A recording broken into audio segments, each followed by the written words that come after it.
360 Albums Tourney matchup 22 has an album that Tyler Childers submitted, Jim Ford's Harlan County, going up against an album by one of Tyler Childers' friends, Sturgill Simpson, Sound of the Fury.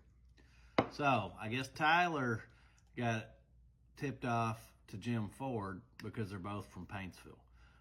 Jim Ford grew up Paintsville, Van Leer area, and then he took a Greyhound down to New Orleans, and then he ended up out in California, where he hung out with members and recorded with members of Redbone and also Sly Stone. He even lived with Sly Stone, and Sly Stone called him the baddest white man on the planet.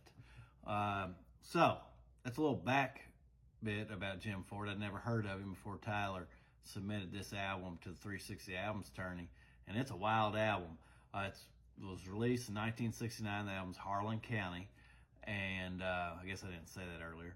Harlan County, the song is just super energetic, kind of reminds me of the Energy, even more so, even more interjecting, like I just dropped in to see what condition my condition was in by Kenny Rogers and his crew. This song's got a song on it that got stuck in Tasteman Jr.'s head when we were on the way back from his date night in my gym. What was the song? I'm gonna make her love me. I think that's what it was that he was singing. He's getting shy back there. He's the man behind the camera. He didn't like to say a whole lot. But anyway, this album, I like it a lot. It's a very energetic, interesting album. I mean, it's a product of the 60s. I've heard of like cosmic country. I don't know if it's associated with Graham Parsons or with Waylon Jennings' son that starts with like what people do with basketballs when they do this. E.R. Jennings. I'm not saying the word because TikTok's strange. If you say certain words, it just suppresses your video. But like it's kind of, I think Cosmic American Country's tied to either Mr. Jennings or Graham Parsons, but maybe not.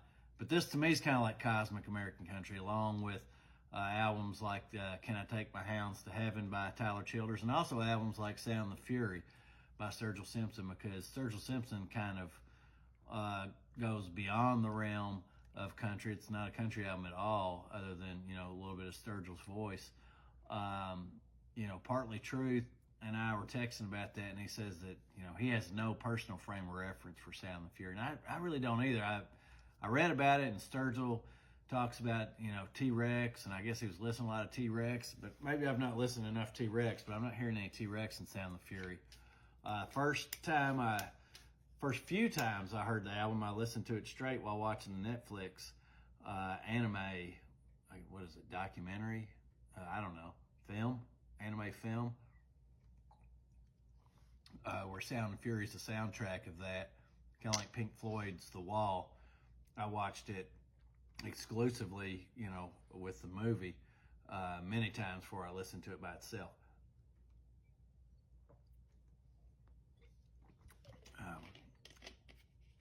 But Sound of the Fury is a very interesting album. I've always loved it. It's not that old, 2, 3, 4 years old. I like Sturgill Simpson, but this is probably my favorite Sturgill Simpson album.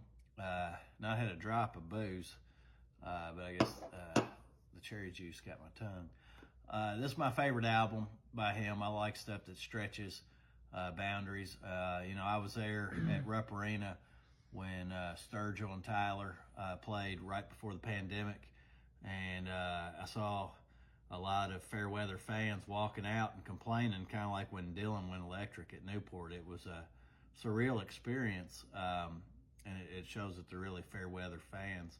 I mean, to each their own, but this album speaks to me more than the rest of his albums. Jim Ford, this album really energizes me. I'd really like to advance it, but I can't bounce all-time classic 2 matchups in a row. I mean, Typo Negative, October Rust got bounced yesterday, and I can't bounce Sound of the Fury a day after that. And I've really not heard enough from the Jim Ford album to overtake my love for this kind of genreless masterpiece by Sturgill Simpson. A lot of people don't think it is, but I think it's a masterpiece. So advancing to the round of 180 albums is Sturgill Simpson, Sound of the Fury.